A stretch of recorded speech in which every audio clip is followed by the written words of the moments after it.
Muy buenos días, hermanos. Hoy estamos lunes 12 del mes de octubre. Hoy es día de la Virgen del Pilar y continuamos con la lectura del capítulo 11 del Evangelio según San Lucas, en los siguientes versículos, del 29 al 32. Vamos a hacer la lectura del Santo Evangelio. En aquel tiempo, la gente se apiñaba alrededor de Jesús y él se puso a decirles: esta generación es una generación perversa. Pide un signo, pero no se le dará más signo que el signo de Jonás. Como Jonás fue un signo para los habitantes de Nínive, lo mismo será el Hijo del Hombre para esta generación. Cuando sean juzgados los hombres de esta generación, la reina del sur se levantará y hará que los condenen, porque ella vino desde los confines de la tierra para escuchar la sabiduría de Salomón, y aquí hay uno que es más que Salomón.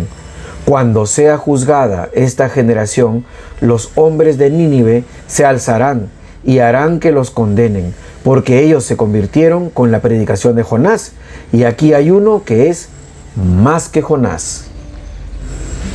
Bendito sea el Señor. Acá nos está diciendo cosas bien interesantes. A ver, primeramente dice que se refiere a las personas, ¿no?, que nos están rodeando como una generación perversa. Se está refiriendo solamente a esas personas que están vivas en ese momento, esa generación. Cuando analizamos bíblicamente la palabra generación, hay que tener en cuenta que el Señor se refiere a la generación de personas que va a vivir desde la llegada de Jesús, desde su anuncio hasta el final de los tiempos. O sea, cuando Él está diciendo esta generación, también se está refiriendo a nosotros. Por si acaso, para tenerlo muy claro. Ay, estos judíos, qué duros de cabeza eran, ¿no? Ay, no es como nosotros. No. El Señor nos está diciendo a nosotros. Generación perversa. Ahora, perverso, que ay, porque es malo. Hay que ver el significado de perverso. Perverso es una palabra etimológicamente conformada por dos segmentos, dos fonemas. Per, que en griego significa a través de o por completo. Per. Y verso es simplemente que está yendo en sentido contrario a donde debería ir. O sea, es cuando nosotros utilizamos la palabra, por ejemplo, pervertido, ¿no? Es terrible, ¿no? Porque no es una persona solamente que es mala, sino que está haciendo algo que deliberadamente es absolutamente contrario, o sea, que no puede entrar en la cabeza de nadie. Está yendo mal, no está equivocado, solamente está súper, recontra, totalmente equivocado, ¿ya? Entonces, una generación perversa. ¿Cuánto podríamos hablar de las cosas que hoy ocurren y que son perversas, están pervertidas? Es decir, lo que es malo muchas veces se pone como que es bueno, es aceptable, es más, es deseable, o sea, debería ser así. Y lo que es bueno se presenta como, por favor, o sea, eso es como un retraso. Solamente uno puede ver cualquier serie en cualquier estos streamings que tenemos en online y se va a dar cuenta cómo cosas que objetivamente son malas, pues se presentan como que lo más normal. O sea, es lo más normal que el hombre esté con una y otra y bueno, pero quiere a su esposa, o sea, la ama, ¿no? Y la esposa está dolida y bueno, pues también está con uno, con otro y con otro, pero es que ama a su esposo. Y todos desean que finalmente se quede. Pero Dios mío, es una relación que está absolutamente pervertida, porque así no debe ser, así no es, eso no está bien, pero se presenta como que está mal. Y así podríamos poner a través de una misma serie, ¿ya? Decenas de ejemplos en que lo que está mal se presenta como normal. La gente pues está bebiendo alcohol pues todos los días y a cada rato, seguramente haciendo propaganda del vino que están echando, del coñac que están echando, o del aguardiente X que están echando, y todas las escenas son como que yo empecé a analizar y decía, pero, o sea, si en la vida real ingiriéramos tanto alcohol como esta persona, pues en la mañana están ahí con su copa de algo, en el mediodía están con su copa de más, y en la tarde su copa, y en la cena también copa. Dios mío, o sea, es que no, y de ahí se van a manejar, de ahí salen a manejar. Digo, ¿cómo van a manejar en ese estado? Pero hay unas escenas de que han bebido ya un montón, que están mareados y no, están manejando, es decir, hasta lo más elemental, porque alguien podría decir, no, este señor es un puritano, que, ¿sabes qué? Déjalo ser, ¿no? Let it be. No, estamos hablando, por ejemplo, de manejar en estado etílico. O sea, hay una persona, por ejemplo, ayer era la escena de dos señoras, ¿no? Por supuesto jóvenes, por supuesto que le sacan la vuelta al marido, por supuesto que está normal y por supuesto que no pasa nada, pero estaban bebiendo pues un tequila que se lo habían medio acabado, se le notaba que concretamente estaban mal, estaban mareadas, ¿no? Y una día van manejando y llevando a otro sujeto que estaba ahí, ¿no? O sea, están enseñando a que, por ejemplo, manejar en estado de ebriedad está bien. ¿Por qué? Porque como no se señala que esta noche está bien, normal. Bueno, eso es pervertido. No quiero ahondar más, pero es eso, es que no nos damos cuenta muchas veces que estamos haciendo cosas que son objetivamente muy malas, ¿no? Y de esto se encargan los medios de comunicación, de sembrar y repetir y poner como normal lo que no es normal, ¿no? Lo que no debe ser. En fin, dice el Señor que es una generación pervertida. Esta generación le está pidiendo signos, ¿no? O sea, milagros, o sea, ¿qué digo? Actos fantásticos, maravillosos, no sé, como irte a Medjugorje, por ejemplo, y decir, no, ¿sabes qué? El sol está circulando fuera de su eje, y no sé qué, y no, es que, ¿sabes qué? La nube se formó en el cielo con la imagen de la Virgen María, entonces, ¿no? Cuando vamos, etcétera, buscando el milagro, buscando que el Señor es capaz y quiere hacer eso, y la hace cuando Él en su infinita sabiduría lo cree conveniente, pero por supuesto, eso y mucho más. Cosas mayores verás, Felipe, o sea, no es el Señor, o sea, verás ángeles subiendo y bajando del cielo, o sea, eso no es problema. El problema es que estemos en la búsqueda de esas cosas milagrosísimas, ¿no? Entonces, esta generación le pide al Señor y el Señor dice, no he dado lo suficiente, o sea, no tienen suficiente, y pone el ejemplo de Jonás. Hay que entender bien el tema de Jonás. Ya todo el mundo sabe que fue comido por un pez y que estuvo 3 días y que pues salió de ahí del pez y se fue a predicar a Nínive, ¿no es cierto? Ya todo el mundo sabe. Ya, ¿y qué más? O sea, ser tragado por un pez. Por ejemplo, ¿quién puede permanecer vivo si es devorado pues por una ballena? Es imposible. O sea, no puedes permanecer vivo. Es decir, Jonás, hay que caer en cuenta que Jonás estaba muerto. Lo digo yo porque me imagino que entonces pero el Señor podría hacer de que lo coma sin morirse. Un momentito. Esto lo dice el mismo Jonás en el mismo libro de Jonás. Dice en el capítulo 2, versículo 1, dice, estuvo en el vientre, Jonás, ¿no? Estuvo en el vientre del pez 3 días y 3 noches. ¿Les suena algo a ustedes 3 días y 3 noches? A mí me suena como a la resurrección del Señor, nuestro Señor Jesucristo. 3 días y 3 noches. Luego dice en el versículo 3, el mismo Jonás dice, desde el seno del Sheol grité. Claro, este libro está hecho pues para una comunidad judía. Entonces nosotros tenemos que leerlo, ¿no? Históricamente, literariamente, ¿no? Científicamente, si lo quieres, ¿no? De una manera como estaba esto escrito para un público, para que lo entienda. Entonces, grité desde el Sheol. ¿Qué es el Sheol? El Sheol es el lugar de los muertos.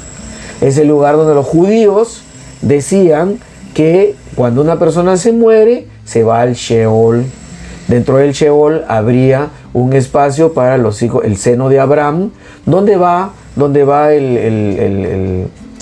¿cómo se llama? El pobre Lázaro, ¿no? Y él está también en el Sheol, la zona de castigo, digamos una zona terrible, debajo seguramente, donde fue el rico Epulón.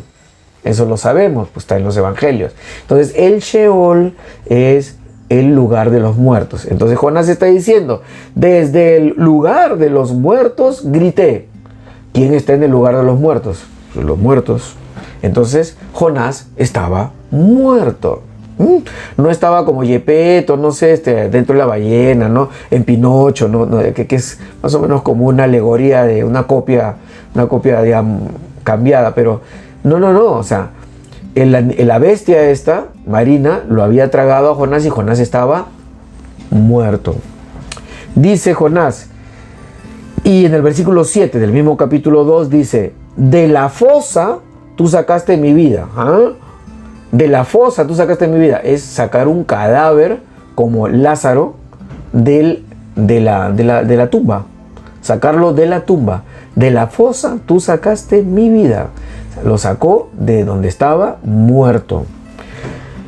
Y dice en el capítulo 3, en el siguiente capítulo, en el versículo 2, el Señor le dice a ese cadáver que había vomitado la ballena, le dice, Dios le dice, levántate.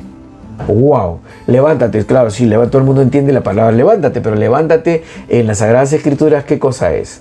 ¿Qué le dice Jesús a la hija de Jairo, por ejemplo, el jefe de la sinagoga, cuando estaba enferma y la gente dice, no, ya está muerta, y el Señor va donde la hija de Jairo y le dice, talita cumi? Es decir, le dice, a ti te digo, muchacha, levántate. ¡Wow! ¿Qué le dice Jesús al hijo de la viuda de Naín, que estaba en ese pequeño pueblo de Naín, ahí el cortejo fúnebre, y nuestro Señor Jesucristo toca el cajón, se acerca y le dice, muchacho, a ti te digo, levántate. Entonces, cuando el Señor dice levántate, está diciendo, tú que estás muerto, que estás fallecido, tu cadáver vuelve a la vida, resucita. Entonces lo que le había pasado a Jonás es que se había muerto, había estado 3 días y 3 noches, y el Señor, Dios Padre Todopoderoso, lo resucita. O sea, ¿se parece o no se parece a la muerte y resurrección de nuestro Señor Jesucristo? Por supuesto que se parece. Por supuesto que el Señor les está diciendo, ustedes han visto que mi Padre, porque lo dice, porque ellos sí entendían que era Sheol, que era levántate, que era talita cumi, eso, ¿no? Entonces, ellos entienden qué es eso. Entonces le dice, ustedes no están viendo que Jonás murió, estuvo 3 días muerto, y al tercer día mi Padre lo resucitó de entre los muertos y lo mandó para que predique. ¿No entienden eso? Y quieren más. Bueno, el que está aquí es más que Jonás. ¿Por qué el Señor es más que Jonás? ¿Por qué? Porque Jonás murió y resucitó por obra y gracia del Señor, pero Jonás había pecado. Jonás había pecado. Porque Jonás, el Señor lo había mandado a Nínive y Jonás se había mandado a mudar al otro lado. Y por eso es que ahí zozobra el barco y es que ya tiene la revelación Jonás de que se ha tirado al mar, porque para que los otros se salven, Jonás se tira al mar, se calma la tormenta, toda la gente que está en el barco se salva, y ahí es cuando es tragado por el pez. Entonces Jonás pasó de vivo a muerto, pasó por este sacrificio de ser muerto por esta bestia y estar muerto 3 días, pero él había pecado. Jesucristo, verdadero Dios y verdadero hombre, verbo encarnado, la palabra que se hace hombre, él jamás peca. Y él muere no por un error de él, no por subsanar un error de él, sino para salvarnos del pecado a todos nosotros. Él muere siendo inocente. Es el siervo de Yahvé que narra los libros de Isaías, del profeta Isaías.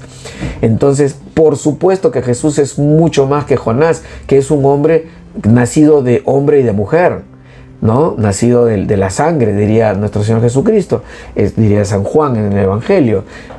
Jesús es más porque es Dios hecho hombre, que no habiendo cometido ningún pecado, se ofrece en ofrenda sacrificial para la salvación de todos y es resucitado por el Padre.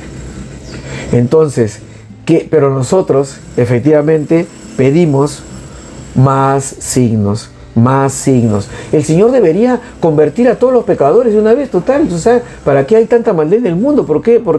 ¿Y por qué el Señor no nos pinta pues el cielo de granate? Y entonces se aparece pues ahí la Virgen María, vea, para toda la humanidad. Y si hace eso el Señor, ¿qué pasaría? A ver, ¿qué pasaría si el Señor hace un prodigio ante toda la humanidad y dice, ¿sabes qué? Yo soy Dios. ¿Acaso no nos habría cortado la libertad? Porque tú estás como tú quieres, yo estoy como a mí, no, estamos cada quien como le da la gana. Entonces viene el Señor, se te presenta personalmente y dice, yo soy Dios, hace 1000 milagros. ¿Qué quieres, hermano?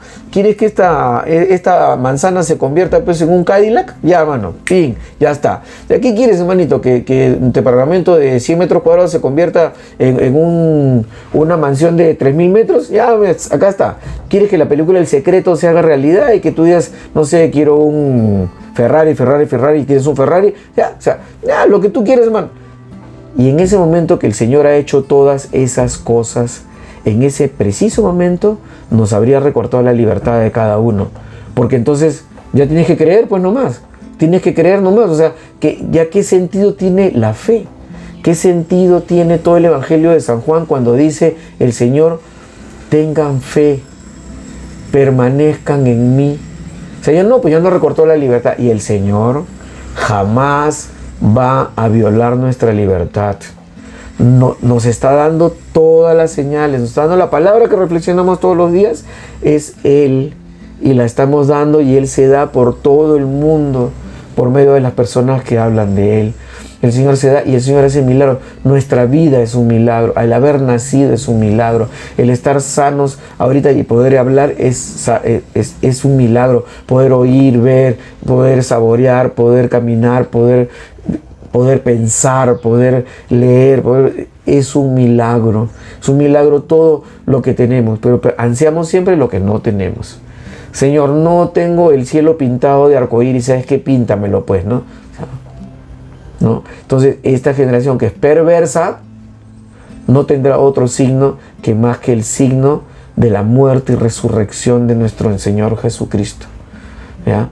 Y encima de ella se hacen milagros, el Señor se hace maravillas, porque es bondadoso, a través de los santos, a través de los milagros que diariamente hace, y que muchos, que si se detienen un poquito, son testigos, pero es así, ¿no? Entonces le pedimos y le pedimos y le pedimos, y el Señor, respetando nuestra libertad, nos dice, tranquilo, ya tienes todo lo que necesitas. Entonces un alma que está pensando en que le ocurra este milagrito y el otro milagrito, y que vive un alma buscando milagritos, ¿no? Este es un alma definitivamente inmadura, porque un alma madura, espiritualmente hablando, un alma madura ya sabe que el amor de Dios, que es indescriptible, que es indefinible, que no tiene límites, es inefable, absolutamente indescriptible. Un amor que es injusto, porque nadie merece. El amor de Dios es demasiado para nosotros. No lo merecemos porque somos pecadores, de una u otra manera. Acá los santitos, por favor, todos ubicarnos.